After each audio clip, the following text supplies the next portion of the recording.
నమస్కారం అండి. ఈరోజు మన నాలెడ్జ్ బుక్ ఛానల్లో దివ్యమురళి గారు రచించినటువంటి మరో సగం అనే కథను అప్లోడ్ చేశాను. మన ఛానల్ నేమ్ కింద లింక్ ఇస్తాను. తప్పకుండా ఆ కథని వినండి, చదవండి. ఈ కథ ఏంటంటే టూకీగా చెప్తానండి, 2 ముక్కల్లో. రైటర్ గారు చాలా చక్కగా రాశారు ఈ కథని. వింటే మీకు కూడా ఖచ్చితంగా నచ్చుతుందనే అనుకుంటున్నాను. భార్యాభర్తలు అన్న తర్వాత ఒకరి భావాలను మరొకరు పంచుకోవాలి.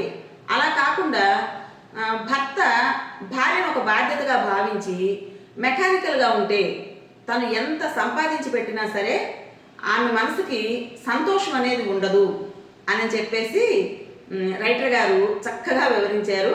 అయితే ఈ కథలో ట్విస్ట్ ఏంటంటే చివరిలో కథానాయకుడు భార్య మనసుని అర్థం చేసుకుని ఆమె ఎమోషన్స్ని తను కూడా పంచుకోవడం. మరి మీకు ఈ కథ ఖచ్చితంగా నచ్చుతుందనే అనుకుంటాను. నేను రైటర్ గారు చెప్పినంత, అంటే రైటర్ గారు రాసినంత గొప్పగా చెప్పలేను కదా, కానీ నాకు చాలా బాగా నచ్చింది.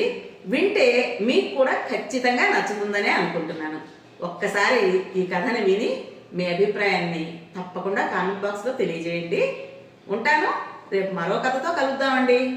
బాయ్.